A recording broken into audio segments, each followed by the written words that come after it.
Bab 261. Nama, penguasa dunia, aku menjadi penguasa gurun sejak awal penulis, ikan mas meniup gelembung. Plus mematikan mengatur ulang, penerjemah, terjemahan perahu naga editor, terjemahan perahu naga. Richard menyimpan kedua harta karun itu dan melihat sekeliling. Puci, sebuah batang pohon raksasa menghantam kavaleri ogre berkepala dua sejauh 10 meter dari pohon kuno dewa dan menyapu. Tubuhnya meledak seperti bola bisbol yang mengenai semangka. Kematian penguasa ogre berkepala dua menyebabkan situasi yang sudah tanpa harapan itu runtuh dengan cepat. Tanda seru, kavaleri ogre berkepala dua itu masih ganas seperti sebelumnya. Namun, di depan unit bos yang menakutkan, pohon kuno dewa, kerusakan yang dapat ditimbulkannya sangat terbatas. Akar sepanjang 40 meter dan batang pohon dengan karakteristik kematian instan membuat mereka mustahil untuk menyerang pohon kuno dosa ilahi dari jarak dekat. Pengepungan monster yang mengancam ini langsung terhenti. Tidak peduli seberapa gila musuh yang tersisa, mereka hanya akan menjadi pupuk bagi pohon kuno dewa. Richard melihat pemandangan ini, dan pikirannya sedikit halus. Dia melihat perbedaan antara tingkat atas dengan kekuatan tempur yang kuat dan seorang prajurit biasa lagi. Jumlah prajurit yang melancarkan serangan jauh lebih banyak daripada pohon kuno milik dewa. Namun, saat berhadapan dengan pohon kuno milik dewa, dia seperti anak kecil yang baru belajar berbicara. Dia sama sekali tidak memiliki perlawanan. Satu-satunya cara untuk menghadapi bos yang kuat ini adalah dengan menemukan kelemahannya dan mengepungnya. Namun, sangat disayangkan bahwa Twilight City menghilangkan kelemahan pohon kuno milik dewa. Itu adalah kurangnya serangan jarak jauh.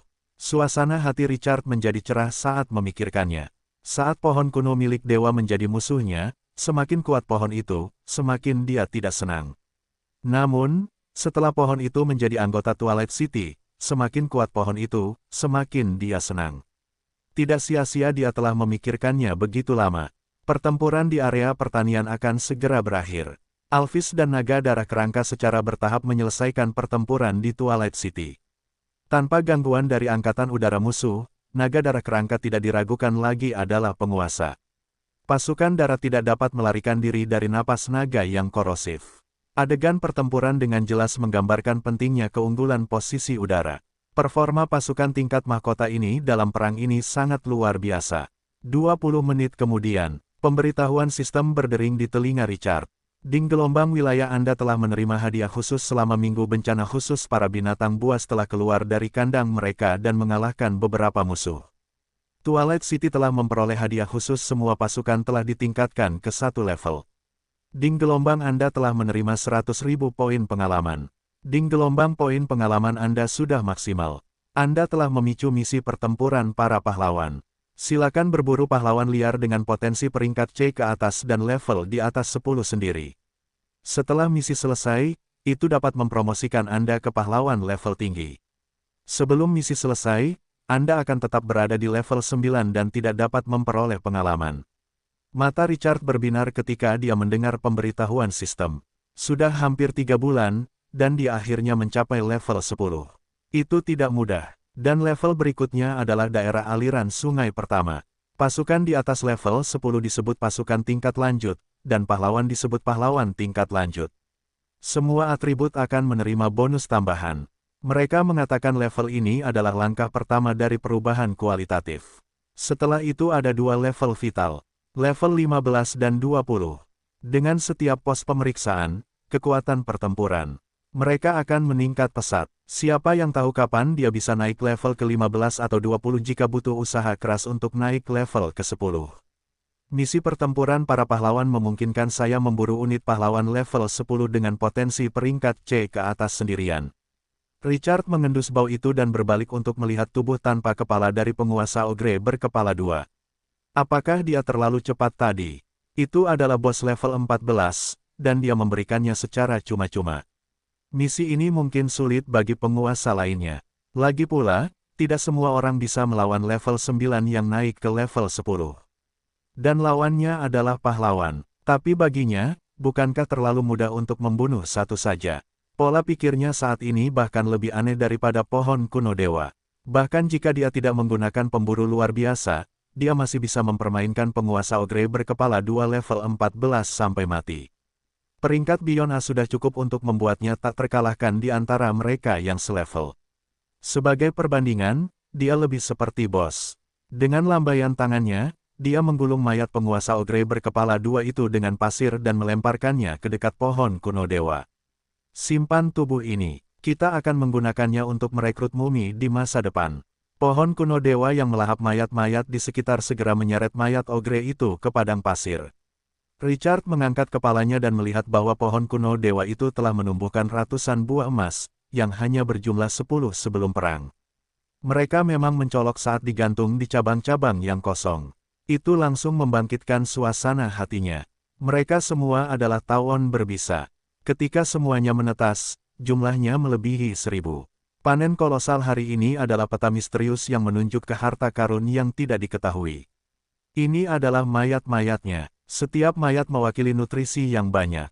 Ketika Richard telah meningkatkan jumlah tawon berbisa hingga maksimum 3000, itu akan sangat meningkatkan pertahanan Twilight City. Mereka bahkan tidak perlu membiarkan musuh datang dalam pertempuran tadi karena ribuan tawon berbisa sudah cukup untuk memusnahkan mereka. Dengan pikiran itu, Richard menatap pohon kuno dewa dengan kepuasan yang luar biasa. Bos ini memang favoritnya. Dia terlalu berharga untuk dibudidayakan. Setelah pohon kuno dewa melahap semua mayat yang berserakan di pinggiran, Richard menatap pasir yang tertutup darah kering dan sedikit mengernyit. Dengan lambaian tangannya, dia mengendalikan pasir dan mengubur tubuh-tubuh yang layu di bawah pasir kuning. Pasir yang berantakan kembali ke keadaan semula seolah-olah tidak terjadi apa-apa. Tuan Richard, kita sudah mengalahkan musuh. Karu berlari keluar dari wilayah itu dengan gembira.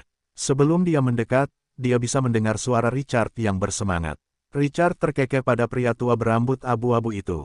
Apa saja korbannya? Karu tua berambut abu-abu itu tertawa.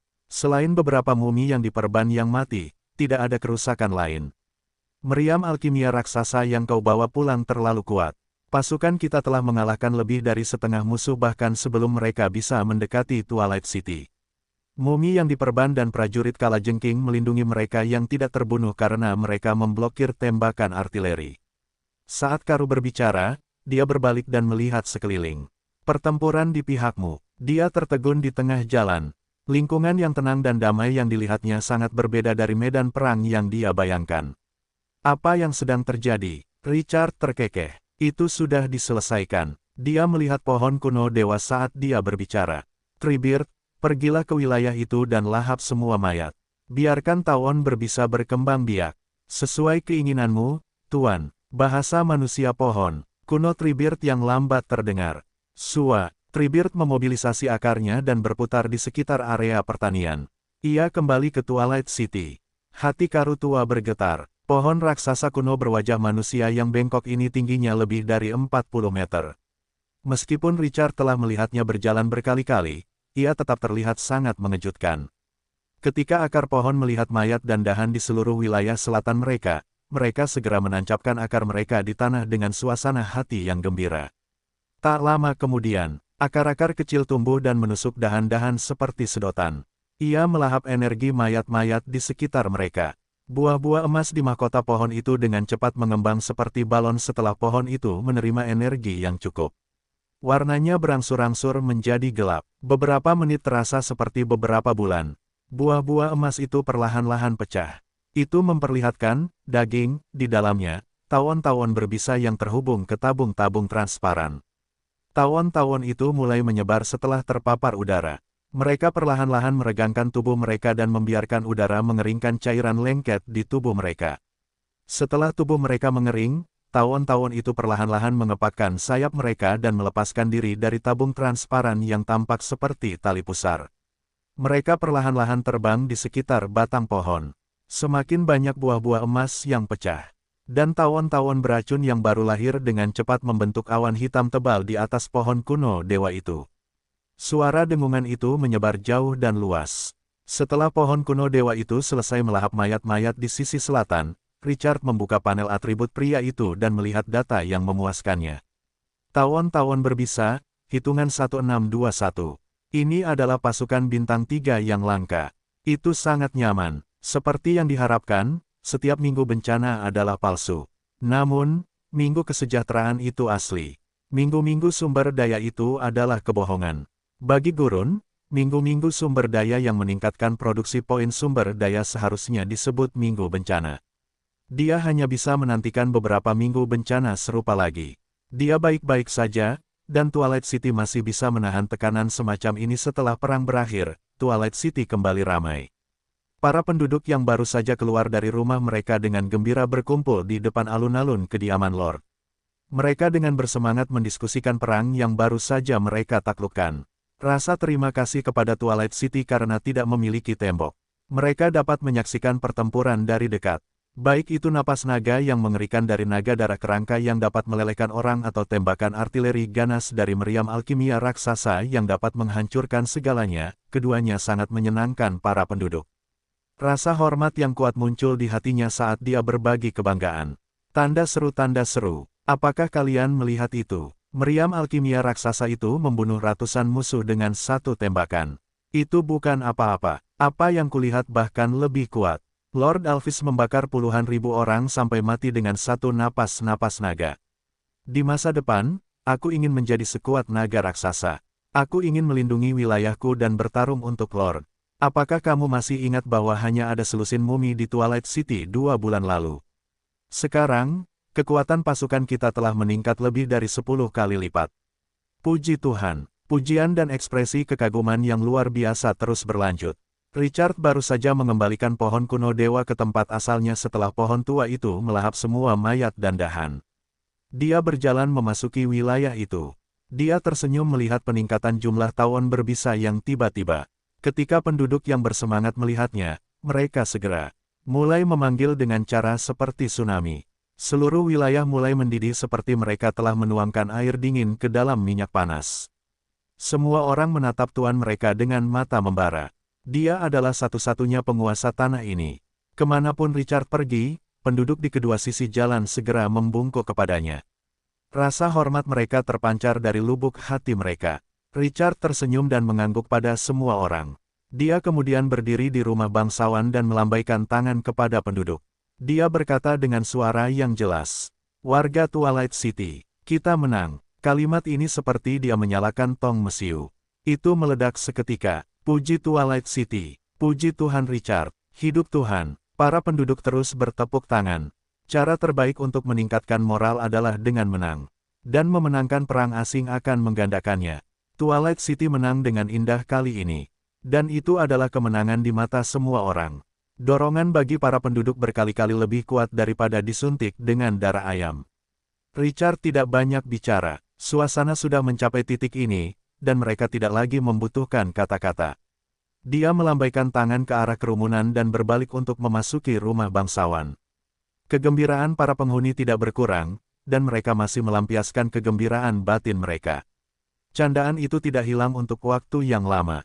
Richard membuka forum chat pemain dengan ekspresi puas ketika dia kembali ke kamarnya untuk menikmati teh hangat yang diseduh oleh pelayan.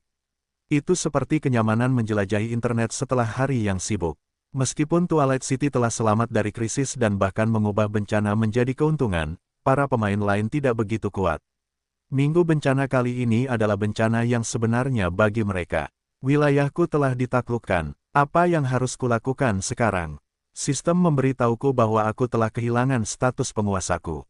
Sial, bahkan dikatakan bahwa karena sentimen populerku kurang dari 70 poin, para penghuni tidak berniat mengikutiku dan semua melarikan diri. Sial, apa-apaan minggu bencana ini. Pasukan liar ini terlalu ganas. Bahkan ada pahlawan level 10 di sana. Jika aku tidak mengorbankan lemakku untuk meminta bantuan dari NPC wanita bangsawan di dekat wilayahku, pasukan liar ini bisa saja menghabisiku kali ini. Tapi sekarang, aku sangat senang karena aku akan merayakan ulang tahunnya yang ke-60. Hahaha, lautan kerangka akan selalu menjadi dewa. Lautan kerangkaku menenggelamkan bajingan kecil itu. Satu-satunya kerugiannya adalah aku hanya memiliki 100 kerangka kecil level 1 yang tersisa di wilayahku. Semuanya, perhatikan, era cemerlang, bukanlah permainan. Orang-orang benar-benar mati, musuh membantai 7 dari 20 pemain guild kami di depanku. Kepala mereka berguling ke telapak kakiku. Kakiku sangat lemah sekarang. Pertukaran komentar dan pengalaman pertempuran berlanjut. Di antara komentar para pemain, beberapa selamat dari gelombang pengepungan monster, dan beberapa tidak. Beberapa merebut wilayah mereka dan menjadi penguasa di pengasingan. Gelombang bahkan langsung menghancurkan dan membunuh beberapa. Sudah beruntung bisa memposting apapun. Namun, sebagian besar dari mereka meninggal tanpa nama. Asteris asteris asteris asteris asteris asteris. Perang berdarah telah membuat banyak pemain yang memiliki mentalitas permainan tentang era cemerlang menyadari kekejaman dunia ini. Jika dia tidak berkembang dan menjadi lebih kuat, dia akan mati bahkan jika dia tidak keluar. Ketika musuh datang ke pintu mereka bahkan tidak memiliki kekuatan untuk melawan. Minggu bencana ini secara mendalam mengubah sikap para pemain terhadap era cemerlang, dan bahkan secara langsung memengaruhi struktur masa depan. Richard tidak terlalu memikirkannya. Bencana, itu hanyalah berkah bagi Twilight City. Ada ribuan tawon berbisa bintang 3 yang langka. Jika mereka menghabiskan sumber daya untuk merekrut mereka, berapa banyak jika mereka menggunakan 12.000 sumber daya untuk merekrut unit langka? Puluhan juta. Dia merasa nyaman hanya dengan memikirkan puluhan juta sumber daya yang telah diperolehnya secara gratis kali ini. Kekuatan adalah fondasi dari segalanya. Tanpa kekuatan, bencana alam adalah bencana alam. Dengan kekuatan, bencana alam juga bisa menjadi manfaat.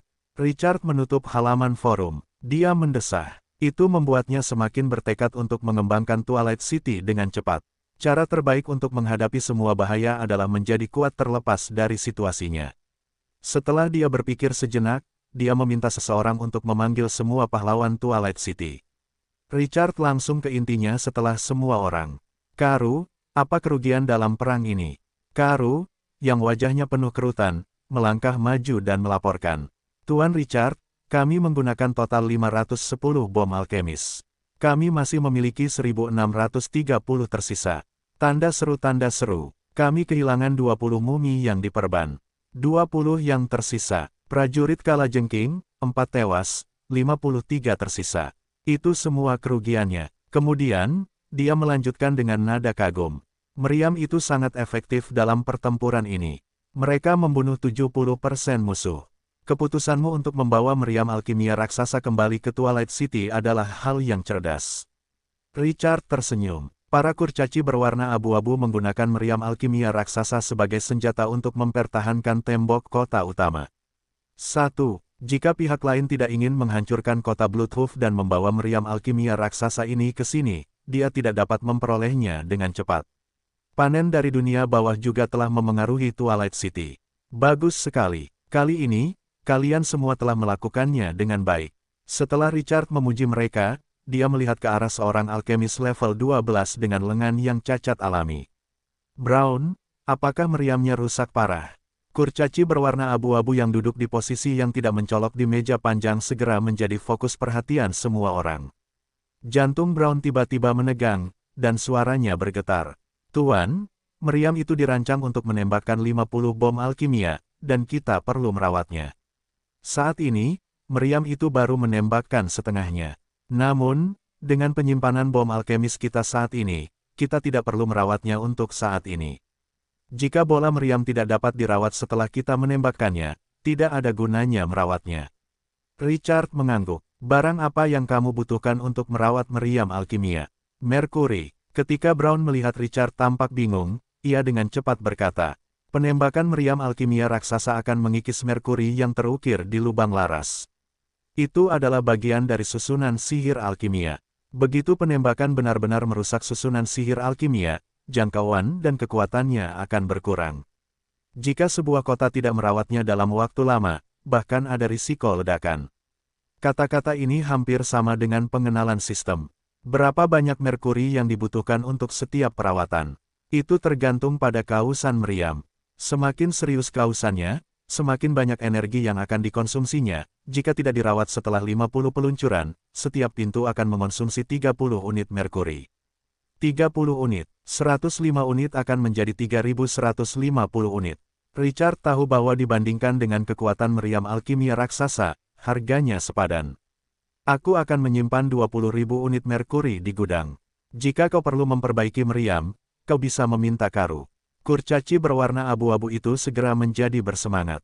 Ya, Tuan, itu adalah pertama kalinya Richard menugaskan Brown sebuah misi di depan umum.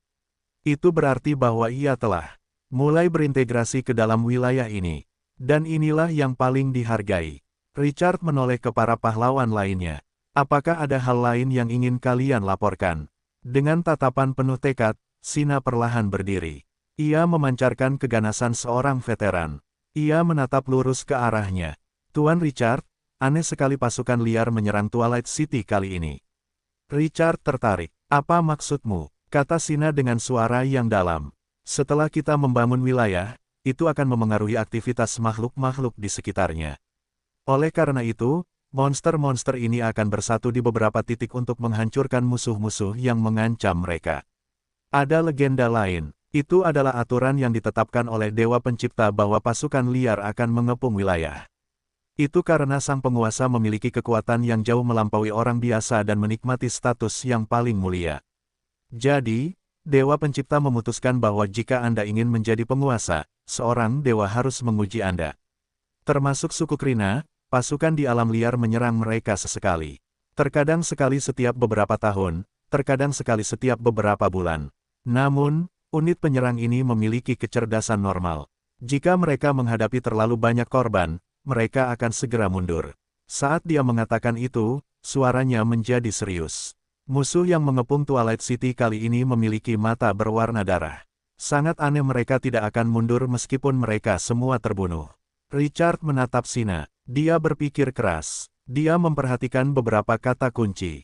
Sesekali, pasukan di alam liar akan menyerang suku Krina. Dengan kata lain, minggu bencana khusus juga efektif untuk pasukan asli. Binatang buas tidak hanya akan menargetkan pemain. Di sisi lain, pasukan yang menyerang suku Krina tidak memiliki mata berwarna darah. Dia mengingat penguasa Ogre berkepala dua. Mata pihak lain normal, dan ia berlari saat ia tidak bisa menang. Ia tidak kehilangan akal sehatnya. Apa maksud mata merah darah itu? Apakah itu harta karun yang luar biasa?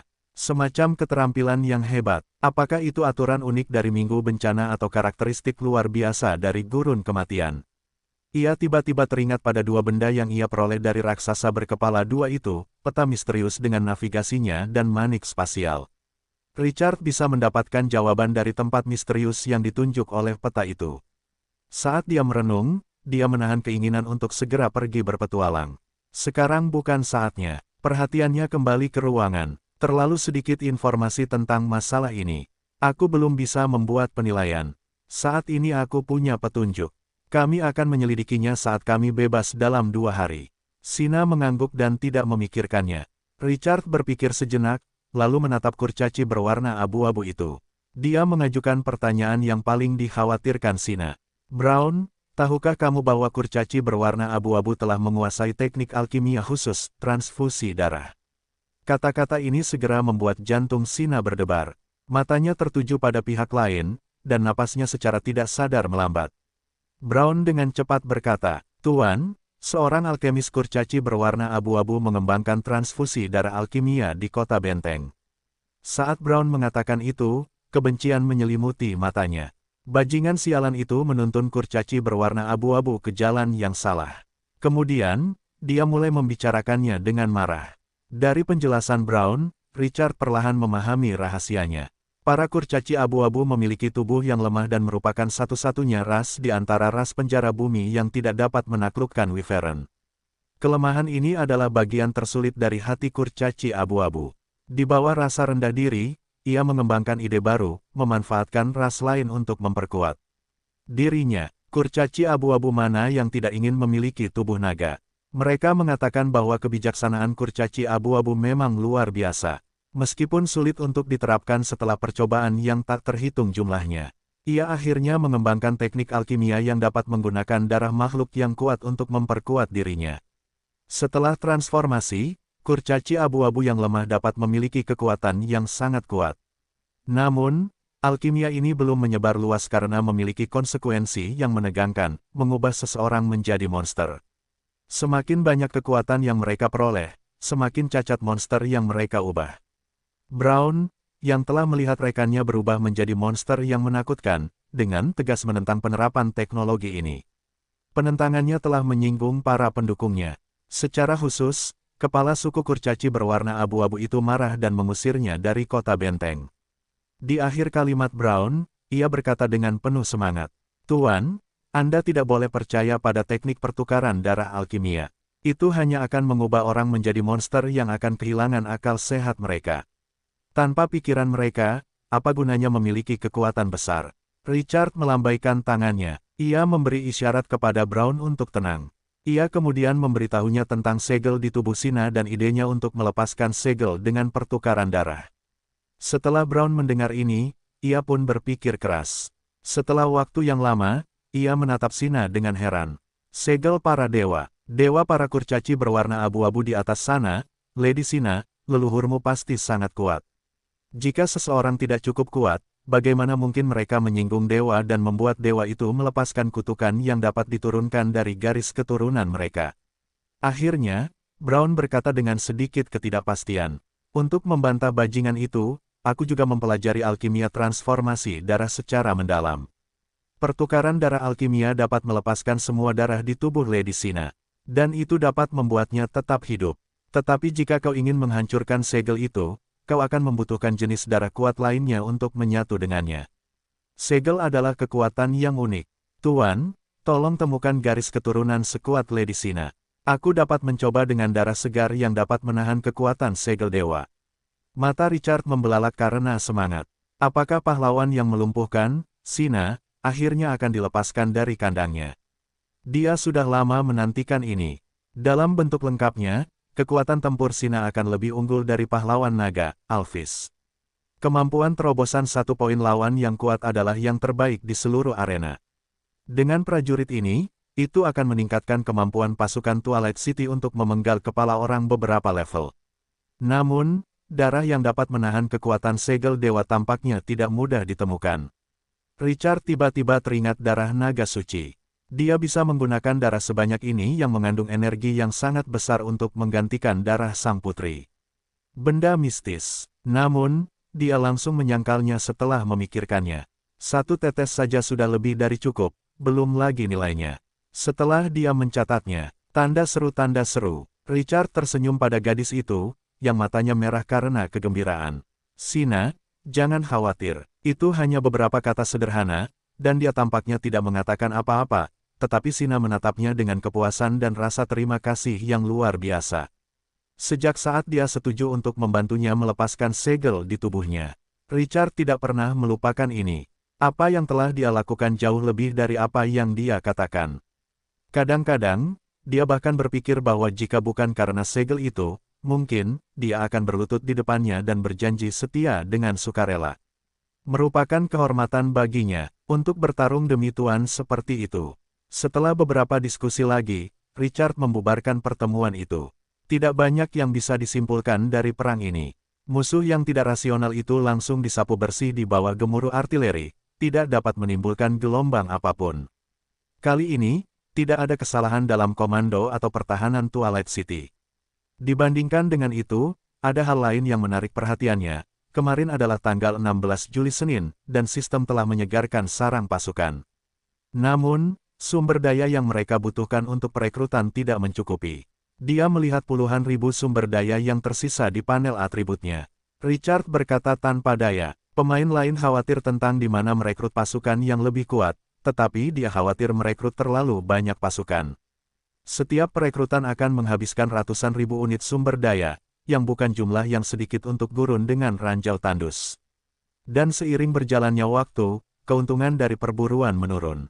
Selain biaya pemrosesan 30% di pasar perdagangan, itu membuat dirinya yang sudah miskin merasa lebih buruk.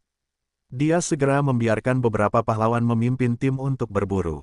Setiap kali ini terjadi, dia akan sangat merasakan pandangan ke depannya dalam memelihara beberapa pahlawan.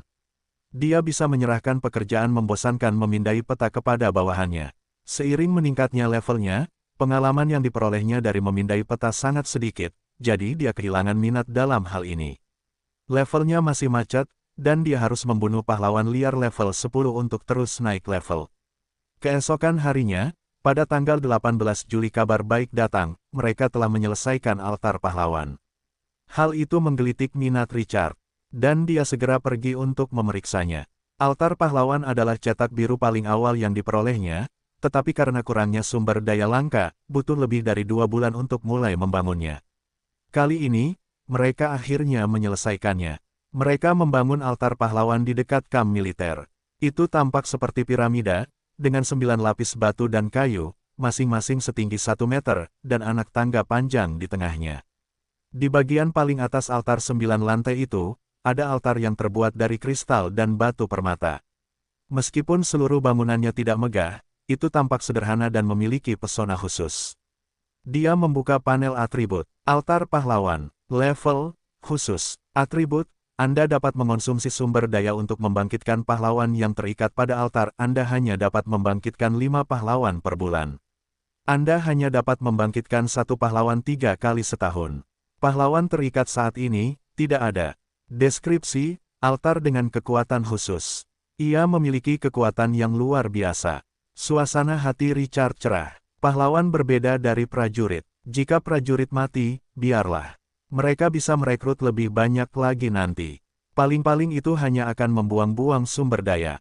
Kecuali jika unit pahlawan memperoleh kekuatan lik seperti Gunther, yang bisa menggunakan pilakteri jiwa untuk membangkitkan, mereka benar-benar mati. Namun, dengan munculnya altar pahlawan, semuanya berbeda. Para pahlawan Twilight City tidak akan lagi takut mati. Makna dari ini begitu penting hingga tak terlukiskan. Dia tidak perlu khawatir tentang masa depan saat dia menggunakan pasukannya. Bahkan jika itu adalah pertempuran yang mengharuskan para pahlawan mati, mereka masih bisa memerintahkan dan melaksanakannya. Meskipun dia hanya bisa membangkitkan 3 kali setahun, bukankah cukup mati 3 kali setahun? Selain itu, tidak ada batasan atas jumlah pahlawan yang bisa diikat oleh altar pahlawan. Meskipun hanya bisa membangkitkan 5 orang setiap bulan, jika jumlah kematian terlalu tinggi, itu hanya bisa membangkitkan bulan berikutnya. Namun, dengan jumlah pahlawan saat ini di Twilight City, dia tidak perlu khawatir tentang ini. Senyum Richard cerah. Dia langsung memikirkan banyak cara untuk melakukannya. Seperti menukar satu pahlawan dengan yang lain. Menggunakan pahlawan sebagai umpan untuk memikat musuh. Setelah pihak lain membayar harga yang mahal dan akhirnya membunuh pahlawan itu, pihak lain muncul lagi. Itu akan menyebabkan bayangan psikologis yang serius. Tanpa ragu-ragu, dia melangkah ke altar 9 tingkat. Dia meletakkan tangan kanannya di altar dan merasakan sentuhan dingin. Informasi tentang cara mengikat altar muncul di benak Richard. Dia menyebarkan kekuatan spiritualnya dan memasuki altar. Dalam sekejap, itu menanamkan energi mentalnya di altar. Kemudian, dia memiliki perasaan khusus. Dia memiliki koneksi dengan altar di depannya.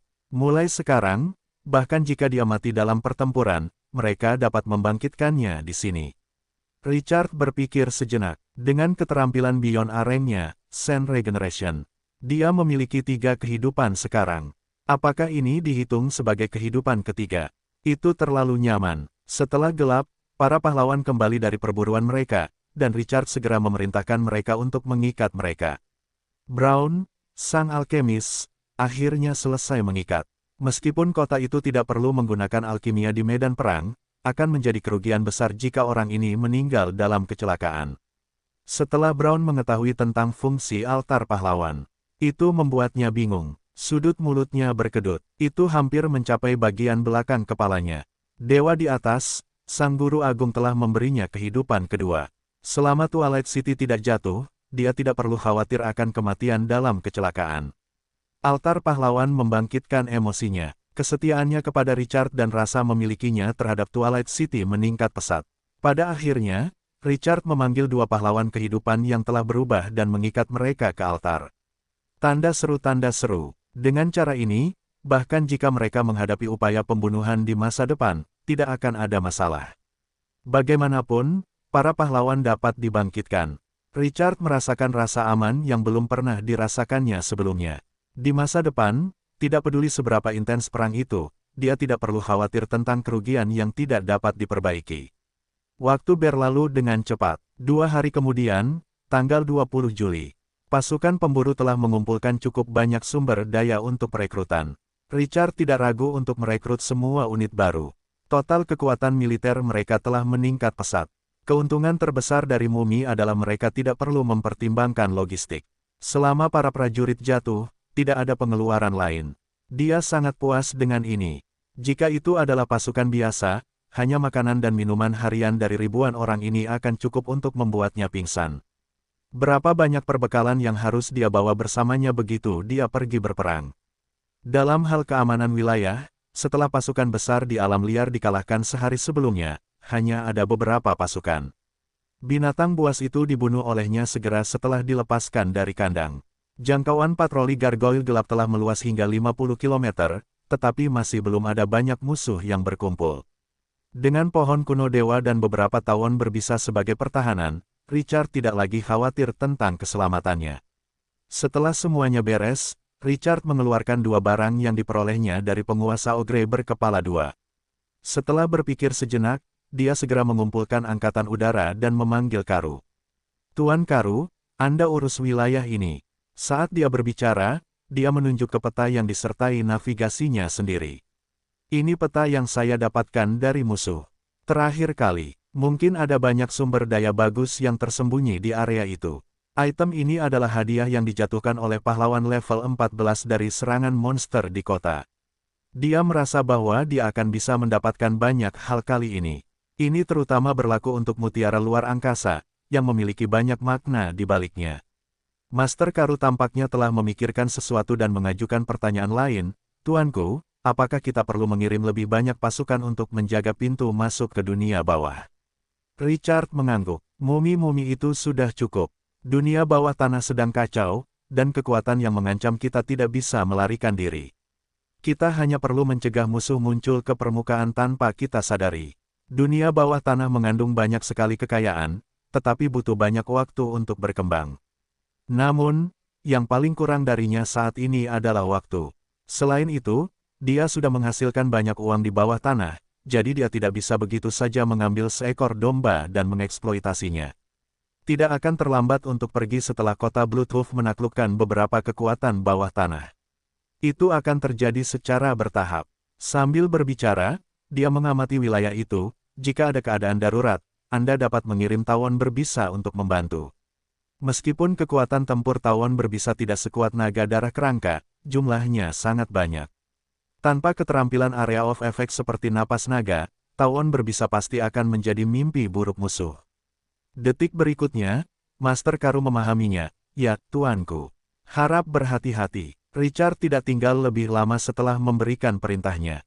Dia meninggalkan kota Twilight dengan 160 gargoyle gelap, 30 naga darah kerangka, dan 4 pahlawan peringkat A, serta semua pemanah kondensasi pasir dan kapak mayat hidup. Saat pasukan lepas landas, Richard menoleh untuk melihat bahwa angkatan udaranya telah tumbuh hingga ukuran tertentu.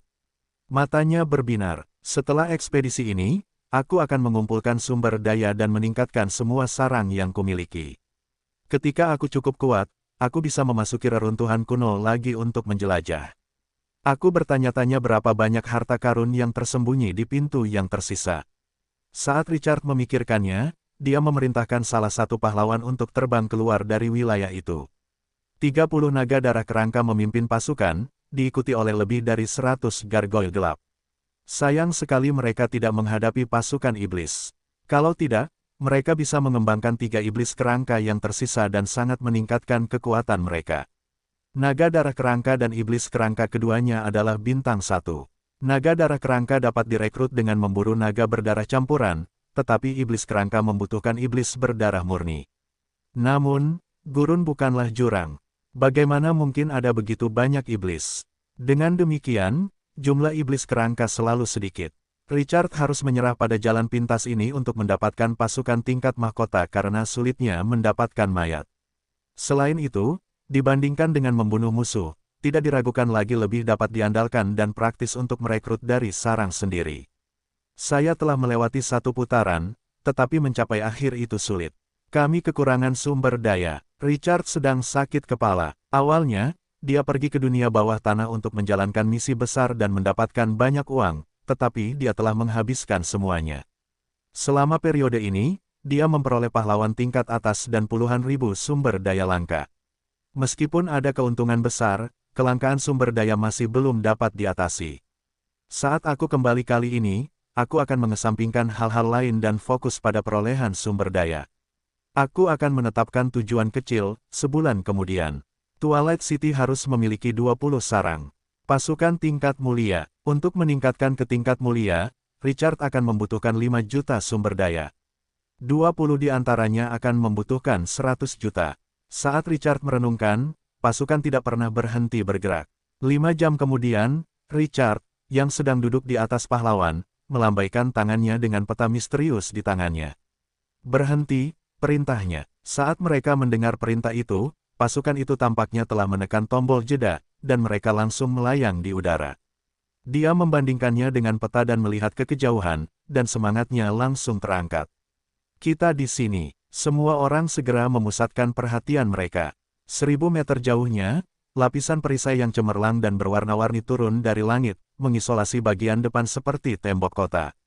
Melalui perisai itu, pemandangan istimewa dapat dilihat. Sebuah danau halus tergantung di langit. Itu bukan hanya air danau, melainkan, itu adalah air yang terhubung ke daratan. Di atasnya ada air biru, dan di bawahnya ada tanah berbatu yang tidak beraturan. Itu seperti danau yang telah dipotong terbuka seperti kue. Namun, air danau yang ada di udara tidak menetes keluar. Sebaliknya, itu melekat pada bebatuan di tanah saat mengalir. Sejauh mata memandang, seluruh gurun di depannya adalah danau terbelah yang mengambang di langit. Itu luas dan luar biasa. Bahkan mimpi yang paling imajinatif pun tidak akan mampu membangkitkan kemegahan pemandangan ini. Itu sangat berdampak secara visual. Pada saat itu, pemberitahuan sistem tiba-tiba berbunyi. Ding gelombang Anda telah menemukan tanah hukum yang dilanggar. Pertempuran para dewa menyebabkan kekacauan dalam organisasi area tertentu. Agar tidak runtuh sepenuhnya, para dewa telah menutup area ini. Di dalam daratan yang hancur, terdapat hukum yang sangat kacau dan bentuk kehidupan yang istimewa. Namun, ada juga kemungkinan untuk memperoleh harta karun dan peralatan yang tidak tersedia di alam utama. Diperlukan eksplorasi yang cermat. Mata Richard berbinar saat mendengar pemberitahuan itu. Dan dia membacanya beberapa kali lagi. Tanah hukum yang dilanggar, sisa-sisa pertempuran para dewa, dimungkinkan untuk mendapatkan harta karun yang tidak dimiliki pesawat utama. Dia mengangkat kepalanya dan melihat danau yang melayang di udara. Itu langsung membangkitkan minatnya. Tanda seru, harta karun itu bagus. Dia paling menyukai harta karun. Dengan lambaian tangannya, dia memimpin pasukan itu maju. Semakin dekat mereka ke danau yang rusak, semakin terkejut mereka. Itu bisa membuat danau rusak yang tak terhitung jumlahnya yang terhubung ke bumi terbang ke langit dan tidak pernah jatuh. Kekuatan semacam ini benar-benar di luar pengetahuannya. Mungkin hanya di ruang bawah tanah, Presiden Dewan Scarlet yang mengeluarkan batu pesawat dari pesawat yang runtuh dengan tangan kosong dan memberikannya kepadanya, memiliki kekuatan itu. Sayang sekali bos besar itu hanya ada di ruang bawah tanah. Richard melayang dari punggung Alvis ketika pasukan itu berjarak sekitar 20 meter. Dia mengendalikan pasir dan perlahan bergerak ke depan perisai yang menghubungkan langit dan bumi. Dia mengulurkan tangan kanannya dan menyentuh perisai transparan itu. Dia segera merasakan perlawanan seperti dia menekan pegas. Semakin banyak kekuatan yang dia gunakan, semakin banyak tekanan yang dia rasakan. Tidak bisakah aku masuk? Alis Richard berkerut. Saat dia melihat peta misterius di tangannya, yang terus-menerus memberinya instruksi, dia tiba-tiba mendapat ide. Dia mencoba menyentuh perisai dengan peta itu. Pada saat itu, perisai itu beriak seperti air, dan dia segera melewatinya tanpa perlawanan apapun.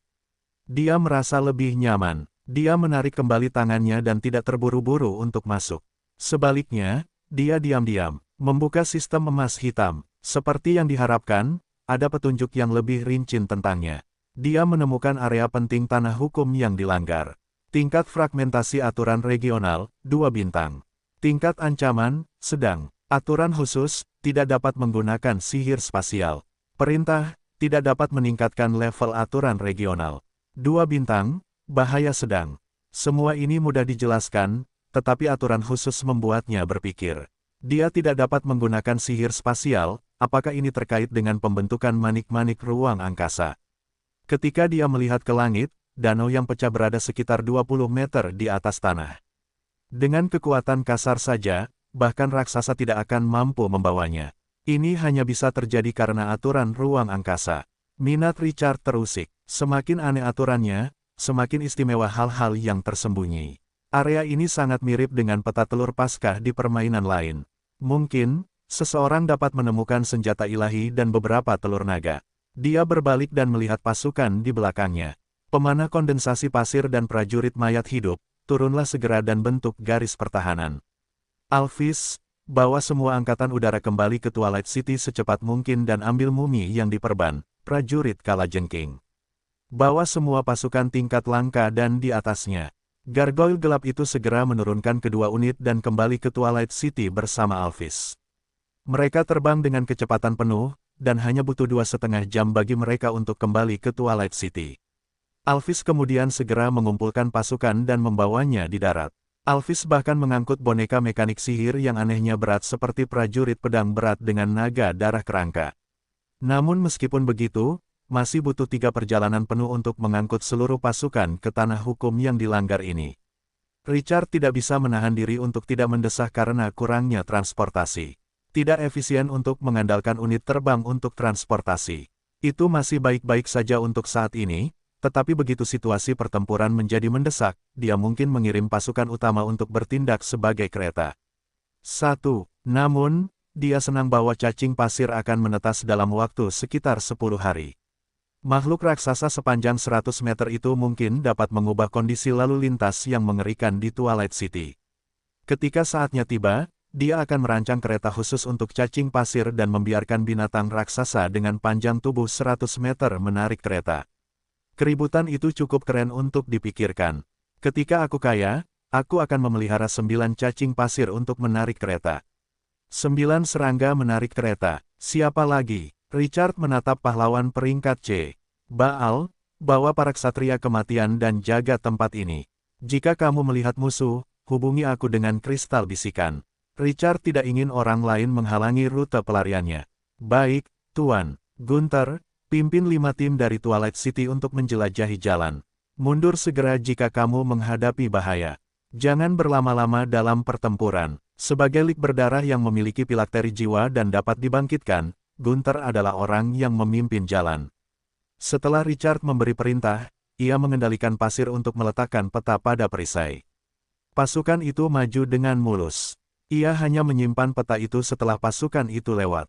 Seperti pintu yang tertutup, perisai itu tidak dapat diakses lagi. Namun, yang mengejutkan Richard adalah bahwa perasaan peta yang membimbingnya maju masih ada di sana. Tujuan yang ditunjukkan peta itu bukanlah area ini, tetapi suatu tempat tertentu di area itu. Itu benar-benar menjadi GPS. Sambil merenung, ia mengubah arahnya dan mengarahkan pasukannya ke area yang ditunjukkan pada peta. Misterius itu. Pada saat yang sama, ia menyebarkan gargoyle gelap itu jauh-jauh yang akan membunuh semua bahaya yang mungkin ada di Buayan. Orang harus mengakui bahwa tanah hukum yang dilanggar ini misterius. Ia mengangkat kepalanya dan melihat danau yang rusak yang mengapung di atas kepalanya. Itu adalah dampak visual, terutama di danau yang rusak itu. Bahkan ada ikan yang berenang, yang membuatnya semakin seperti mimpi. Namun, dalam lingkungan seperti itu, penglihatan para dewa sangat terpengaruh. Tidak hanya jalur yang rusak di langit yang memengaruhi mereka, tetapi bebatuan dengan berbagai ukuran di tanah juga menjadi penghalang. Satu-satunya kabar baik adalah pasir memenuhi celah-celah bebatuan. Pasukan Twilight City masih berada di tanah asal mereka. Demi keselamatan, Richard memperlambat laju pasukannya. Itu memungkinkan gargoyle gelap itu untuk mengintai setiap sudut. Namun, saat ia dalam keadaan waspada tinggi, ia terkejut menemukan tidak ada musuh di sekitarnya seperti yang ia bayangkan. Bahkan tidak terdengar suara angin. Lingkungan sekitar begitu sunyi sehingga mereka hanya bisa mendengar suara langkah kaki pasukan dan napasnya sendiri. 10-20 menit. 1 atau 2 jam telah berlalu. Richard tidak dapat mengetahui seberapa luas tanah kekacauan ini, dan lingkungan sekitarnya tetap sama. Begitu sunyi hingga terasa aneh. Tiba-tiba, hal itu mengangkat semangatnya. Ketika dia melihat ke bawah, peta misterius di tangannya tiba-tiba memancarkan cahaya biru samar. Perasaan bimbingan dalam benaknya semakin dekat. Mereka hampir sampai. Namun, dia tidak rileks. Sebaliknya, dia memberi perintah lain. Semuanya, waspadalah. Kita hampir sampai, teriaknya. Formasi pasukan yang agak longgar segera mulai menyusut dan menjaga lingkungan sekitar dengan cara yang paling serius. Gargoyle gelap di langit terus mengamati sekelilingnya. Richard sangat defensif. Setelah dia maju selama 10 menit lagi, Gunther yang mengintai di depan, tiba-tiba mengirim pesan melalui kristal bisikan. Itu menemukan area khusus. Richard melihat peta di tangannya, yang semakin terang. Hatinya sedikit tenang. Dia akhirnya menemukannya. Dia memimpin pasukan dan mempercepat lajunya ke daerah itu. 10 menit kemudian, Richard tiba-tiba berhenti. Sebuah pemandangan yang sangat spektakuler muncul di depannya. Beberapa ratus meter jauhnya, danau yang pecah di sekitarnya telah menghilang tanpa jejak. Sebagai gantinya adalah sungai besar di udara. Dia merasa seperti berada di kedalaman laut. Ketika dia melihat, dia bisa melihat birunya sungai yang dalam. Sungai itu terbang ke angkasa. Ada perisai transparan di bawah sungai yang mengapung itu yang seperti mangkuk terbalik, yang mengisolasi danau. Di tengahnya, ada area melengkung yang sangat besar. Sungai di atasnya mengalir di sekitar lengkungan yang membentuk pemandangan yang mempesona. Namun, darah yang banyak dan beberapa mayat tertinggal di dasar sungai. Mayat-mayat itu milik para raksasa berkepala dua. Mereka seperti telah mati untuk waktu yang lama dilihat dari jejak pertempuran di sekitar mereka. Namun yang mengejutkan, mayat-mayat itu tidak membusuk sama sekali. Sepertinya mereka menyimpannya di dalam es. Mata Richard mengeras. Matanya mengikuti mayat itu ke tengah. Barang paling istimewa di area ini. 12 kristal biru, berdiameter lebih dari 3 meter dan berbentuk seperti perisai tebal prajurit, digantung di tanah setinggi setengah manusia. Kedua belas kristal raksasa itu perlahan berputar searah jarum jam. Melalui celah di antara mereka, orang bisa melihat bola kristal berongga seukuran kepala manusia yang diukir dengan rune misterius yang tak terhitung jumlahnya. Bola kristal itu memancarkan aura khusus. Ruang berfluktuasi, energi spasial, melonjak. Inti berongga misterius itu membuat jantung Richard berdebar kencang. Begitu kekuatan di dalamnya meledak, itu mungkin akan memusnahkan segalanya dalam jarak 1000 meter. Energi yang dikandungnya berkali-kali lipat lebih kuat daripada kristal ajaib yang disempurnakan Gunther menjadi filakteri jiwa yang ditemukannya di reruntuhan kuno. Ketika Richard melihat lebih dekat, dia tiba-tiba menyadari. Ratusan kristal transparan seukuran ibu jari melayang di sekitar 12 kristal besar. Manik spasial, pupil mata Richard mengerut. Ini adalah jarahan yang dia temukan pada raksasa berkepala dua. Dia menarik napas dalam-dalam dan dengan paksa menekan denyutan di hatinya. Dia berbalik untuk melihat ke tempat lain, tetapi dia tidak menemukan jejak kehidupan. Udara masih sangat sunyi. Tuan, Gunther melapor kepada Richard begitu melihatnya. Kami tidak menemukan musuh di sekitar sini. Richard mengangguk dan mengalihkan perhatiannya ke kristal berongga khusus itu. Tidak ada musuh. Bisakah dia mendapatkan harta karun ini dengan mudah? Dia tidak pernah memendam mentalitas untuk mendapatkan keberuntungan. Daripada percaya bahwa dialah yang terpilih, lebih baik percaya pada pedang di tangannya. Tatapannya berubah dingin. Pasukan, bersiap. Bersiap untuk pertempuran. Begitu dia memberi perintah, pasukan di sekitarnya segera bersiap menyerang untuk mencegah kemungkinan munculnya musuh. Richard melambaikan tangannya, dan pasir di tanah membentuk sosok manusia. Kemudian, ia melayang ke udara dan perlahan mendekati bola kristal berongga yang memancarkan energi spasial. Setelah mereka memasuki batas 10 meter, mata Richard berbinar. Matanya terbuka lebar saat ia menatap 12 kristal raksasa. Di bawah pantulan kristal, titik-titik hitam yang tak terhitung jumlahnya tiba-tiba muncul di langit di atas danau biru yang damai. Itu seperti segerombolan belalang. Rasa bahaya yang tak terlukiskan membuncah di dalam hatinya. Ia tiba-tiba mengangkat kepalanya. Di danau di atas mereka, makhluk yang tak terhitung jumlahnya dengan tubuh bagian bawah ikan dan tubuh bagian atas manusia yang memegang busur, anak panah, dan trisula khusus muncul di hadapan mereka. Monster setengah murloc ini tidak secantik putri duyung dalam legenda. Sebaliknya, mereka memiliki wajah yang ganas dan kekejaman serta keserakahan yang tak terkatakan memenuhi mata mereka. Cara mereka memandang mereka seperti seorang pemburu yang menangkap mangsanya saat berburu di pegunungan.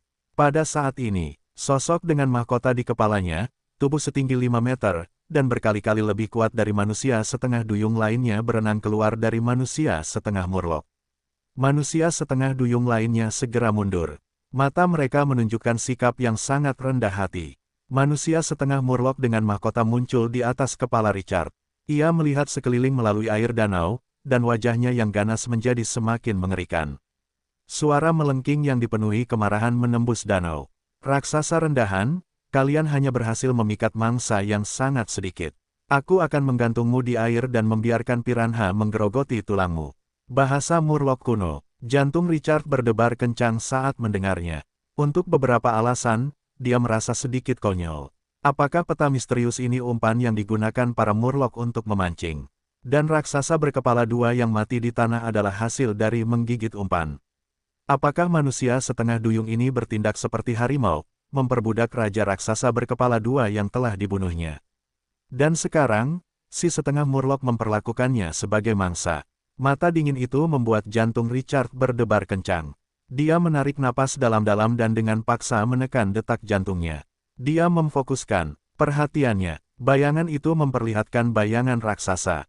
Bayangan itu memiliki kepala panjang, dua tanduk melengkung, dan bentuk tubuh yang berlebihan.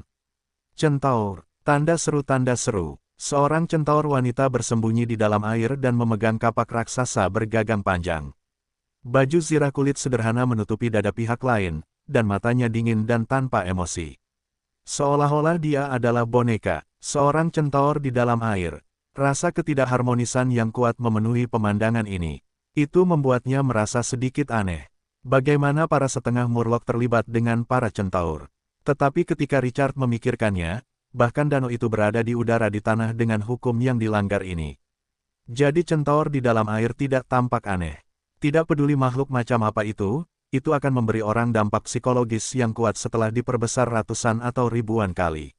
Sama seperti yang dipikirkan Richard. Centaur itu mengayunkan kapak raksasa bergagang panjang di tangannya. Bilah kapak itu langsung menembus perisai di bawahnya. Kemudian, tubuhnya yang luar biasa jatuh dari atas. Bang! Keempat kuku besinya mendarat di tanah, dan tubuhnya sedikit membungkuk di bawah tekanan beratnya. Ada suara tumpul dari tanah. Itu seperti palu pengepungan yang menghantam bumi. Semua orang bisa merasakan tanah bergetar.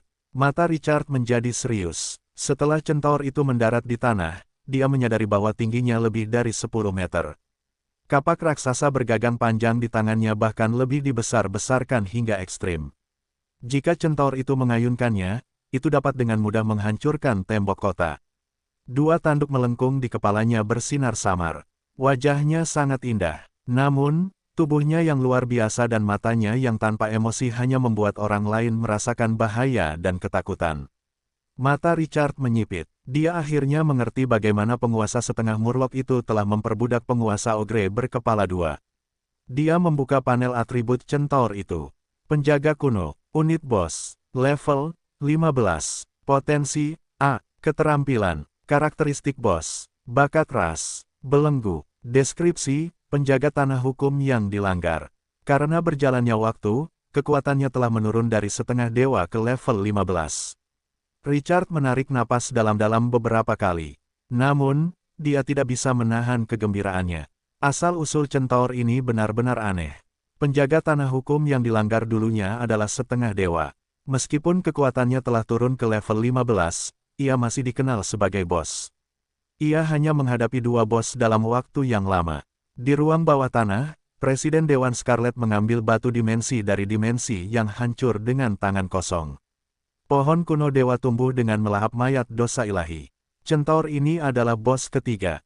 Ia tidak tahu apakah Presiden Dewan Scarlet memiliki kekuatan seorang dewa setengah. Namun, keberadaan yang mengerikan ini yang memegang kapak bergagang panjang pasti sangat kuat. Bahkan jika tingkat keparahannya telah turun ke level 15, seorang dewa setengah tetaplah seorang dewa setengah. Itu sudah cukup untuk menjelaskan semuanya jika ia hanya seorang dewa setengah di masa lalu. Setelah penjaga centaur mendarat, penguasa setengah Murloc yang mengenakan mahkota itu melihat patung dewa kuno yang terus melahap 12 kristal dan segera berteriak dengan marah. Manusia terkutuk, seorang dewa telah meninggalkan barang itu. Kau menghujat para dewa. Hentikan apa yang kau lakukan segera. Berlutut dan menyerah. Persembahkan jiwamu kepada dewa kami, dan kami akan mengampuni dosa-dosamu. Richard bahkan tidak mengangkat kepalanya. Dia menatap bos centaur itu dengan ekspresi kosong. Pahlawan setengah Murloc level 12, apa-apaan ini? Itu membuat penguasa setengah Murloc marah ketika Richard mengabaikannya. Beraninya kau begitu sombong di depan penjaga kuat tanah hukum yang dilanggar. Emily. Bunuh dia. Penjaga centaur raksasa itu menatap Richard saat menerima perintah. Itu menyerang ke arahnya, kukunya yang besar menghentak tanah. Itu membuat bunyi gedebuk tumpul. Richard melirik patung dewa kuno yang dengan cepat melahap 12 kristal besar. Dia segera bersemangat. Aku di saat-saat terakhirku, dan aku tidak bisa membiarkanmu menggangguku. Detik berikutnya, boneka mekanik dengan permukaan yang rusak muncul di langit. Tingginya 15 meter dan tampak sombong dan kejam. Tidak ada yang bisa membayangkan serangan macam apa yang diderita boneka mekanik ini yang menghancurkannya menjadi keadaan seperti itu. Ekspresi penuh harap dari penguasa setengah murloc membeku di wajahnya. Ia mengira Richard akan mati. Mengapa manusia terkutuk itu memiliki boneka mekanik yang begitu menakutkan? Aura yang dipancarkannya membuatnya merasakan ketakutan yang tak terlukiskan. Tekanan yang dirasakannya bahkan lebih besar dari penjaga centaur. Richard, yang mengemudikan pemburu luar biasa itu, tidak merasa terlalu bersemangat. Sebaliknya, dia tampak serius. Meskipun dia duduk di boneka mekanik level 20 ini, dia masih bisa merasakan bahaya dari bos centaur. Seolah-olah ada pedang di tenggorokannya. Dia tahu lebih baik daripada siapapun betapa menakutkannya seorang bos. Sebelumnya, untuk menaklukkan pohon kuno milik dewa, yang juga merupakan unit bos, ia telah memimpin ratusan pasukan dan menghabiskan waktu seharian penuh untuk melawan pihak lain sebelum menang. Dan centaur ini adalah makhluk yang bahkan lebih kuat dari pohon kuno milik dewa. Saat pikirannya berputar, mata bos centaur itu kosong seolah-olah tidak memiliki jiwa. Ia menghentakkan kaki di tanah dan menyerang dengan cepat. Tata, tata, bumi berguncang. Kapak bergagang sepanjang 10 meter di tangannya merobek udara. Kapak itu berisi kekuatan mengerikan yang dapat membelah gunung dan memotong semua rintangan. Pemburu luar biasa itu melambaikan tangannya dengan ganas. Cakar tajamnya yang sepanjang 2 meter berbenturan dengan serangan itu. Dentang, suara logam yang beradu meledak di telinga semua orang. Percikan api beterbangan, kekuatan yang tak terlukiskan datang, dan kaki pemburu luar biasa itu langsung terbenam ke tanah. Kekuatan bos centaur itu tidak kurang dari kekuatan pemburu luar biasa. Tabrakan antara kedua belah pihak memasuki keadaan panas putih. Lebih mudah menjadi gila dalam pertempuran jarak dekat. Richard bertemu dengan mantan dewa setengah dewa. Dia berada di bawah tekanan yang sangat besar. Ini adalah pertama kalinya dia menghadapi bos yang kuat secara langsung. Ketika dia menyerang pohon kuno dewa, dia memanfaatkan fakta bahwa pihak lain tidak dapat meluncurkan serangan jarak jauh. Tetapi pada saat ini, patung dewa kuno berada tepat di belakangnya, dan dia tidak dapat mundur bahkan setengah langkah. Tidak ada kepura-puraan dalam pertempuran langsung. Adegan yang menarik muncul di tanah hukum yang dilanggar ini. Boneka mekanik yang rusak parah bertarung dengan sengit dengan centaur setinggi 10 meter yang memegang kapak bergagang panjang. Baik setengah murloc di atas danau maupun pasukan Twilight City tidak dapat ikut campur dalam pertempuran. Gelombang kejut antara kedua raksasa itu dapat menyebabkan kerusakan yang luar biasa pada mereka. Bahkan jika mereka menendang kerikil di tanah, itu akan membawa kekuatan yang sangat melumpuhkan, cukup untuk membunuh orang. Ketika penguasa setengah murloc melihat kebuntuan di bawah, dia jatuh ke dalam keadaan sangat terkejut dan marah. Manusia terkutuk, dia memblokir serangan penjaga itu. Kristal-kristal di tanah terus mencair dengan cepat. Ia bisa merasakan bahwa hukum-hukum di sekitarnya sudah tidak stabil. Jika musuh menghancurkan susunan sihir di pangkalan, itu akan menghancurkan segalanya di sini. Pada saat itu, si setengah murloc bahkan mungkin punah. Ketika si setengah murloc memikirkan konsekuensi yang mengerikan, ia menjadi semakin bertekad. Pasukan tempur jarak dekat, serang. Kita harus menghentikan manusia terkutuk itu berapapun harganya. Begitu penguasa setengah murloc memberi perintah, para pemanah murloc yang melesat cepat segera minggir untuk memberi ruang. Kemudian, beberapa setengah murloc yang sangat kuat dengan trisula melompat turun dari langit, lompatan maut. Titik tertinggi dari ruang ini setinggi 100 meter. Melompat turun dari atas adalah serangan bunuh diri. Namun, tidak ada satupun manusia setengah duyung yang ragu-ragu. Monster-monster mengerikan ini seperti lebah yang menjadi sarang musuh, dan mereka jatuh ke dalam kondisi paling gila. Dentang, Richard bisa merasakan kegilaannya setelah bentrokan lain dengan bos centaur. Dia menatap patung dewa kuno yang telah menelan 2 kristal raksasa. Tekad bersemayam di dalam hatinya. Dia bisa merasakan bahwa patung dewa kuno itu sedang mengalami transformasi yang luar biasa. Bahkan jiwa dewa yang masih tertidur di dalamnya telah menjadi lebih kuat. Jika dia melahap kristal 12 sisi itu sepenuhnya, dia akan mendapatkan manfaat yang sangat besar. Bahkan jika surga datang hari ini, dia tidak akan membiarkan mereka mengganggu. Alphys, Sina, Gray, Gunther, ambil pasukan dan jaga patung itu. Jangan biarkan siapapun mengganggu patung dan melahap kristal itu. Bahkan jika aku mati, aku tidak akan membiarkan setengah langkah pun mundur. Pasukan Twilight City, yang dipimpin oleh beberapa pahlawan, segera menyiapkan garis pertahanan dengan patung dewa kuno sebagai pusatnya setelah perintah Richard. Pada saat ini, di atas pasukan Twilight City, penguasa setengah murloc yang mengenakan mahkota memegang trisula yang kokoh dan melompat turun dari langit dengan postur yang putus asa. Suara keras yang menusuk udara terdengar saat ia menerkam ke arah patung dewa kuno. Tanda seru, namun, tanpa diduga, tidak ada anggota tubuh yang patah di lapangan. Penguasa setengah murloc yang perkasa ini tiba-tiba berhenti mengambang seperti bulu yang jatuh ke tanah. Kemudian, ia mulai berenang di tanah. Setelah makhluk-makhluk ini meninggalkan air, mereka masih bisa mengapung di udara. Tanah dengan hukum yang dilanggar ini sekali lagi mencerminkan aturan yang bertentangan dengan akal sehat. Kekuatan spasial yang luar biasa di atas 12 kristal menutupi area seluas puluhan meter. Itu tidak dapat melewati dari langit, jadi mereka hanya bisa berjalan di tanah. Beberapa setengah murloc berkumpul bersama. Lebih dari 1000 orang muncul seperti pangsit yang jatuh dari langit. Mereka menyerang ke depan. Para mumi yang diperban, prajurit kalajengking, dan prajurit pedang berat membentuk garis pertahanan di garis depan. Prajurit mayat hidup, pemanah kondensasi pasir, Firaun terkutuk, dan penyihir pasir liar menjadi dealer kerusakan belakang. Gray memerintahkan dengan tenang, Tomahawk Smash, ayo tembak, bahasa kutukan, penyembunyian pasir kuning. Mereka menggunakan kartu truf dari berbagai pasukan. Setengah murloc yang hiruk-pikuk segera menderita serangan paling ganas. Mengambang di udara membuat mereka menjadi target yang lebih mudah. Pertempuran segera menjadi sangat brutal. Baik pihak yang menyerang maupun yang bertahan tidak mundur. Richard berada dalam kebuntuan. Bos centaur itu seperti tubuh tanpa jiwa. Dan itu tidak melepaskan keterampilan apapun selama pertempuran. Namun, kekuatan yang terkandung dalam tubuh pihak lain sangat menakutkan. Meskipun pemburu yang luar biasa itu 5 tingkat lebih tinggi dari pihak lain, itu merasakan tekanan yang tak terlukiskan. Dentang, kapak raksasa bergagang panjang di tangan bos centaur itu langsung memotong batu di dasar danau yang pecah. Batu raksasa itu meledak, seperti ada bahan peledak yang membombardirnya.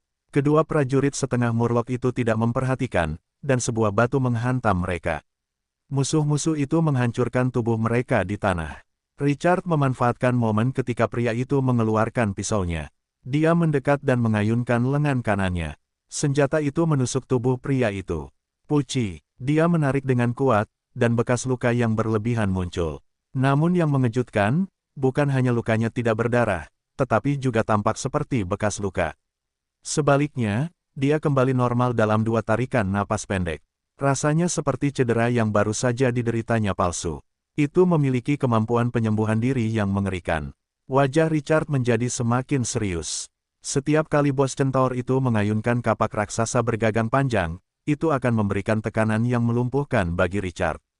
Begitu senjata itu menebas, baju besi yang sudah rusak itu akan segera retak lebih parah. Di sisi lain, meskipun kerusakan yang ditimbulkannya cukup besar, kemampuan pemulihan pihak lain terlalu aneh. Dan itu bisa pulih dalam sekejap mata. Bos ini masih memiliki tubuh seorang dewa setengah. Ekspresi Richard muram. Untuk beberapa alasan, centaur itu telah kehilangan jiwanya dan sekaku boneka. Itu tidak bisa mengeluarkan keterampilan apapun. Namun, masih ada kekuatan di tubuhnya yang berada di luar jangkauan orang lain. Itu jauh di luar imajinasi orang biasa. Saat pertempuran semakin sengit, aura patung dewa kuno yang melahap 12 kristal raksasa itu membumbung tinggi ke tingkat tertentu. Cahaya gelap menyelimuti kristal yang tersisa. Kecepatan melahapnya tiba-tiba meningkat. Dan pemandangan ini semakin memancing amarah sang penguasa setengah murloc bermahkota. Serang, hancurkan patung itu segera. Hentikan bajingan-bajingan sialan ini. Raungan histeris bergema di sekitarnya. Ia bisa merasakan hukum di sekitarnya menjadi semakin tidak stabil. Ketakutan di hatinya hampir membuatnya gila. Penguasa setengah murloc bermahkota itu segera melancarkan serangan yang lebih melumpuhkan. Garis pertahanan di depan patung dewa kuno itu berada di ambang kehancuran. Pada saat kritis, beberapa pahlawan berdiri. Alphys, saat memburu prajurit setengah murloc di dekatnya, mengepakkan sayapnya dan menyerang maju dengan semua naga darah kerangka. Alphys menyemburkan napas naga itu dengan kekuatan korosif yang kuat dari mulutnya. Penguasa setengah murloc yang melompat dari danau itu segera merasakan napas naga itu.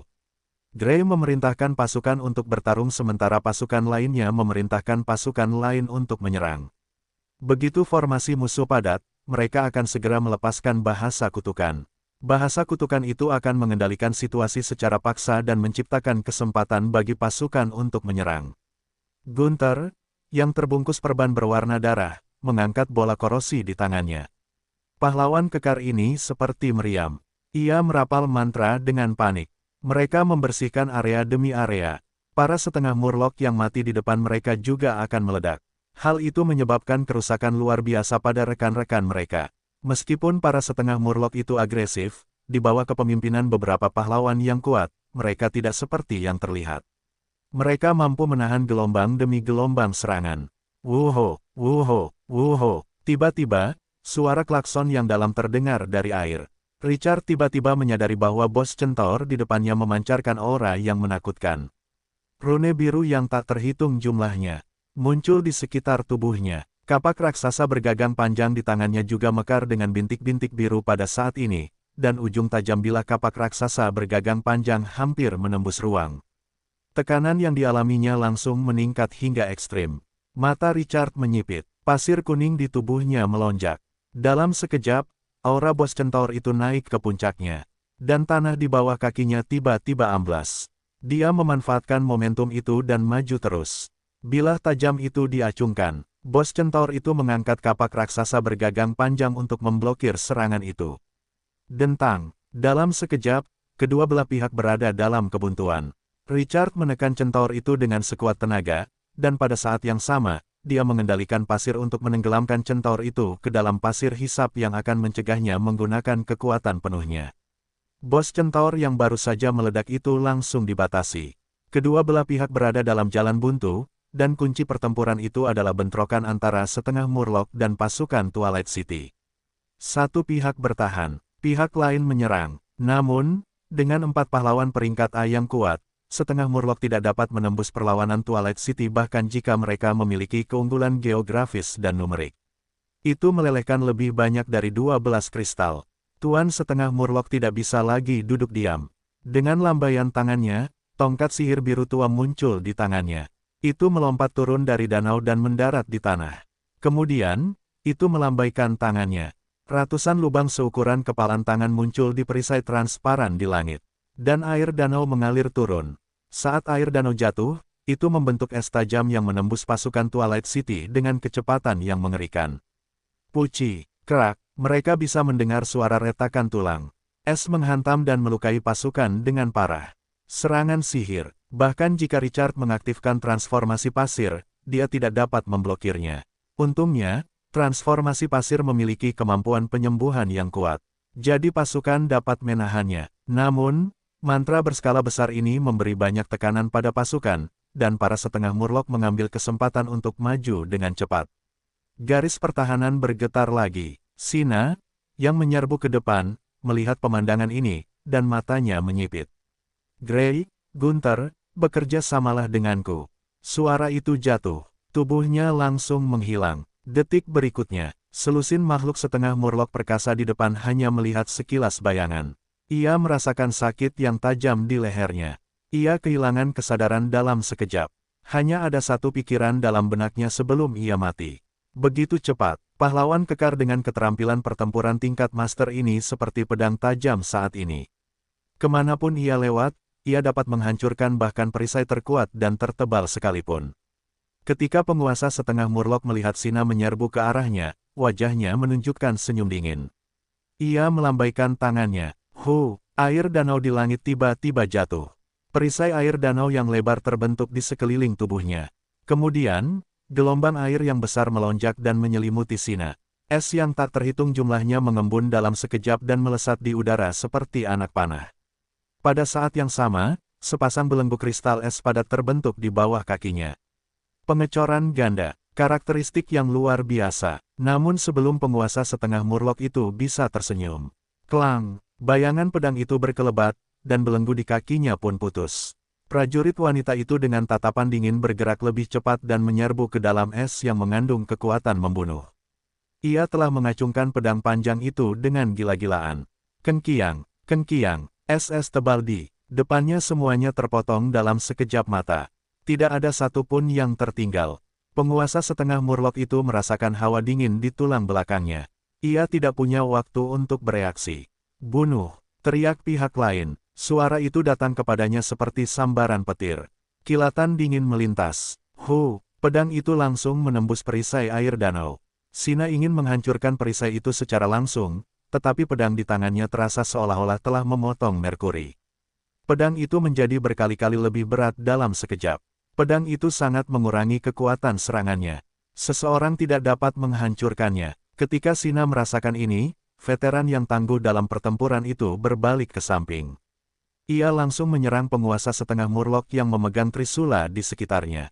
Sepertinya ia telah menyerah pada penguasa setengah murloc itu. Tepat saat penguasa setengah murloc itu menghela napas lega, ia melihat mayat rekannya terlempar dengan panik di samping perisai. Ketika ia melihat ini, ekspresinya tak dapat menahan perubahan.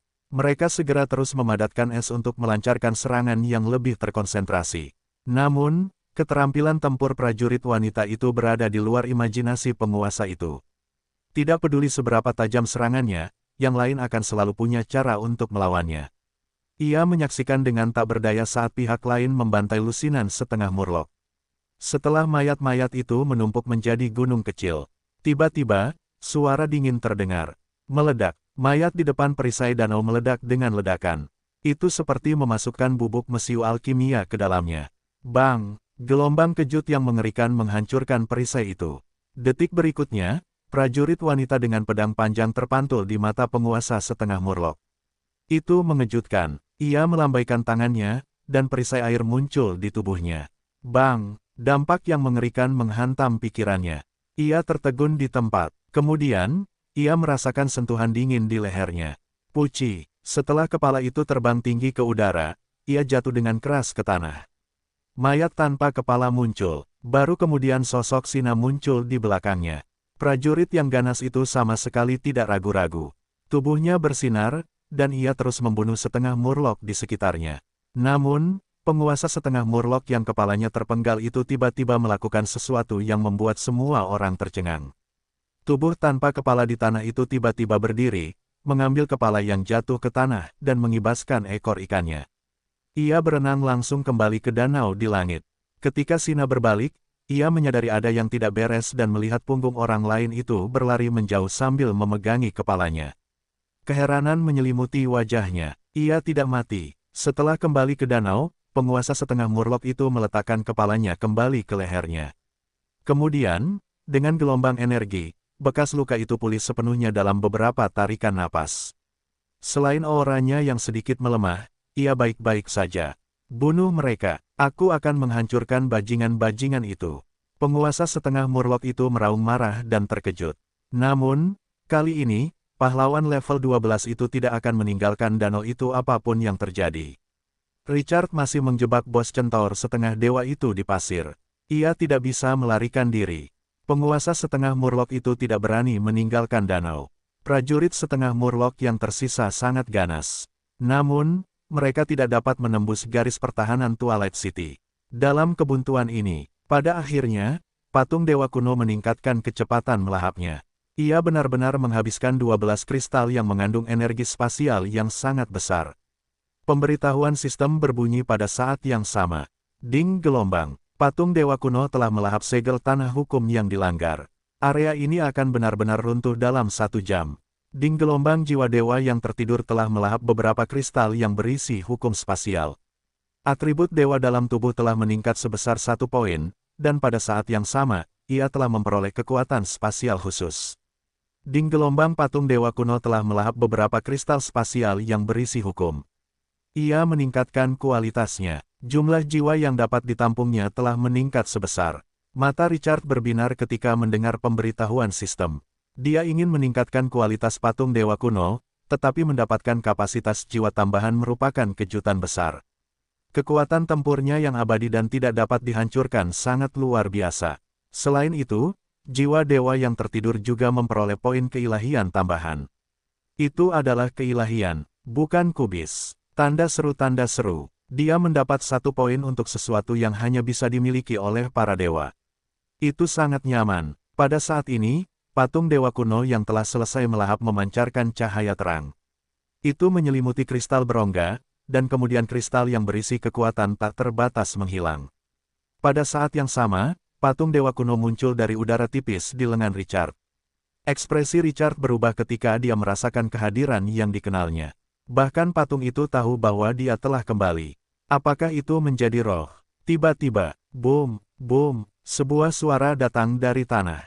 Tanah itu seperti jaring laba-laba, dan retakan besar muncul. Danau yang pecah di langit mulai bergetar. Air danau yang tenang di dalamnya tampaknya telah menghadapi gelombang dahsyat yang melonjak dengan keras. Tanah hukum yang dilanggar ini akan runtuh. Penguasa setengah murloc, yang kepalanya telah sembuh, menjerit ketakutan.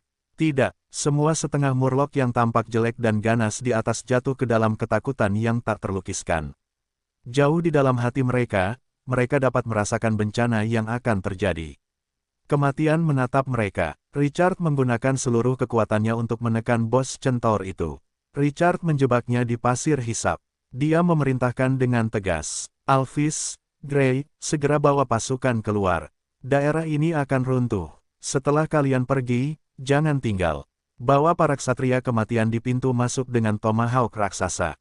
Jika danau yang rusak di atas runtuh, itu akan langsung membentuk banjir besar. Pasukan Twilight City pasti tidak dapat menahannya. Saat dia berbicara, dia mengeluarkan token senjata dari ruang sistem dan mengendalikan pasir untuk mengirimkannya kepada pria itu. Simpan pasukan di kartu prajurit Tibet. Setelah Gray mengambilnya, ia segera membuka kartu prajurit Tibet dan menyimpan prajurit-prajurit berat, yang besar dan tidak mudah dipindahkan. Pada saat ini, penguasa setengah murloc itu melihat pemandangan yang mengguncang bumi dan kembali sadar. Ia memusatkan pandangannya pada pemburu yang luar biasa itu. Hancurkan otomaton itu. Bunuh manusia sialan itu. Kemarahan yang terkumpul di dalam hatinya tiba-tiba menyala pada saat ini. Jika mereka menghancurkan ini, mereka akan menghabisi para setengah murloc. Mereka akan menyeret pelakunya karena mereka akan mati. Para setengah murloc yang menyerang pasukan Twilight City bagaikan serigala yang mencium darah dan menyerang para pemburu yang luar biasa itu dengan ganas. Namun, tindakan penguasa setengah murloc itu telah memberi waktu bagi pasukan Twilight City.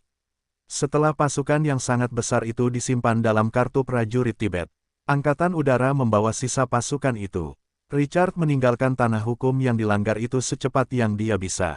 Dia tidak terburu-buru untuk melarikan diri. Dia terus melawan bos itu. Bertambahnya prajurit setengah murloc yang tak terhitung. Jumlahnya menempatkannya di bawah tekanan yang luar biasa. Taktik gelombang manusia itu memiliki efek yang tidak dapat diabaikan kapanpun.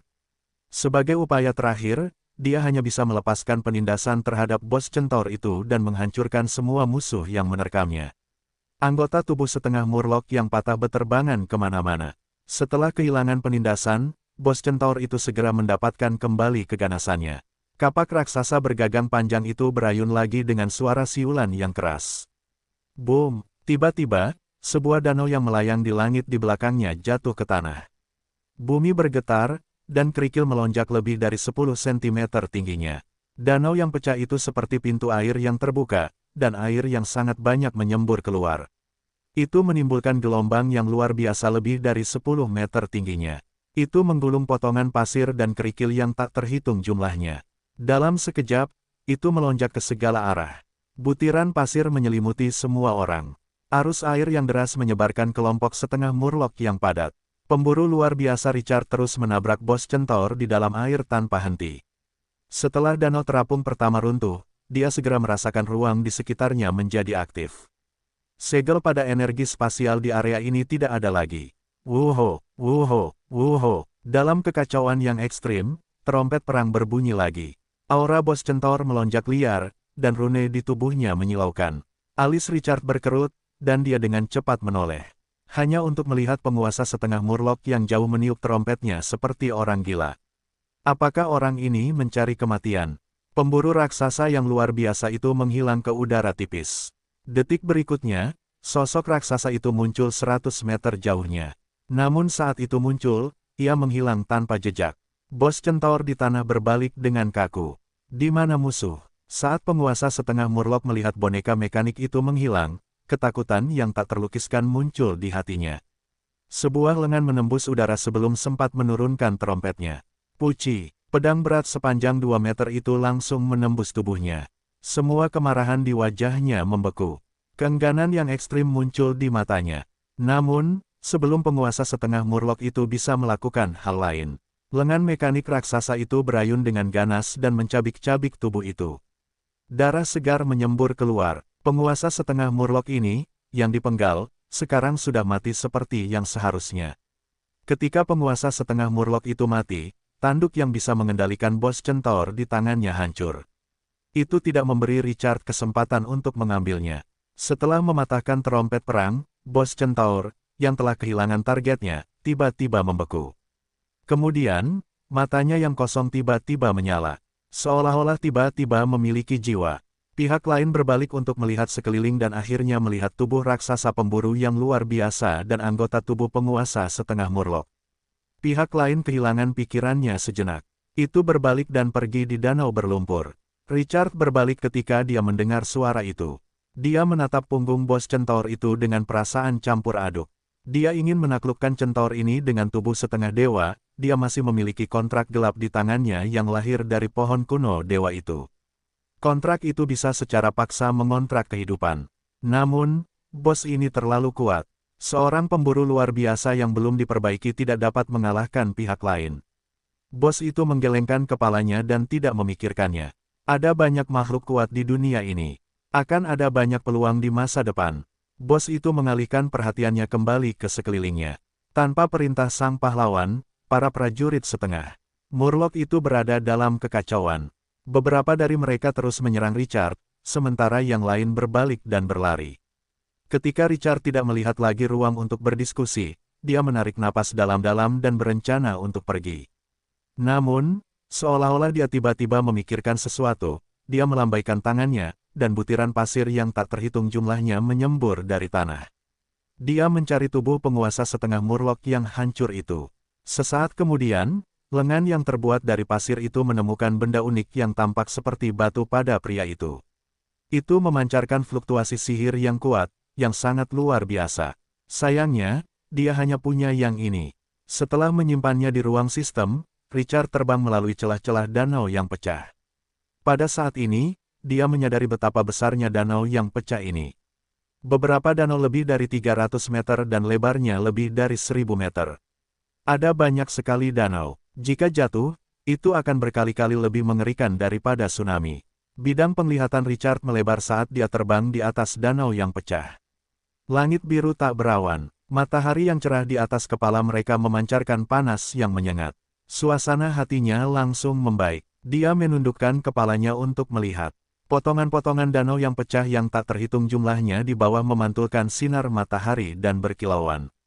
Pemandangan ini memiliki keindahan yang unik. Itu tampak seperti pemandangan dari legenda. Namun, tepat saat dia terkesiap kagum, tiba-tiba, danau yang pecah mulai jatuh. Satu demi satu. Boom, boom, boom. Ada suara teredam, seolah-olah palu pengepungan menghancurkan bumi, dan momentumnya mencengangkan. Kecepatan turunnya danau semakin cepat. Gelombang suara juga menakutkan. Ketika seluruh area jatuh, hualala, gelombang setinggi 100 meter naik. Itu menyapu ke segala arah dengan niat yang ganas untuk melahap segalanya. Ini adalah bencana alam yang sesungguhnya. Bahkan seorang pemburu transenden akan tersapu jika mereka masuk. Setelah gelombang raksasa itu menerjang gurun di sekitarnya, sebuah danau tanpa ujung tampak di depannya. Pasirnya bercampur. Itu membuatnya tampak agak berlumpur. Richard terkejut. Dia hanya pernah melihat adegan sebesar itu di film-film yang menghabiskan banyak uang. Namun, rasanya sama sekali berbeda dengan melihatnya dengan mata kepalanya sendiri. Aku ingin tahu bagaimana keadaan bos centaur itu. Dia menundukkan kepalanya untuk melihat permukaan air. Sayangnya, Semuanya telah kembali tenang. Sayang sekali pihak lain memiliki tubuh setengah dewa yang kuat, jadi dia tidak bisa melakukan apapun padanya. Waktu penggunaan para pemburu luar biasa telah dikurangi dari 1,5 jam sebelum pertempuran menjadi 20 menit. Itu akan menghancurkan boneka mekanis ini jika mereka terus bertarung. Dengan mengingat hal ini, dia mengeluarkan patung dewa kuno dan barang yang dia dapatkan dari penguasa setengah murloc. Untungnya, dia telah membayar harga yang mahal kali ini. Namun, dia tidak rugi. Dia hendak memeriksa atribut kedua harta karun itu. Tiba-tiba, pemberitahuan sistem berdering di telinganya.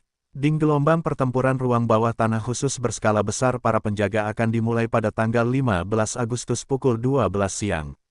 Ketika waktunya tiba, wilayah semua orang akan dipindahkan ke ruang bawah tanah instansi yang sama.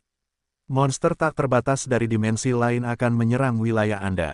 Harap pertahankan wilayah Anda dari serangan monster.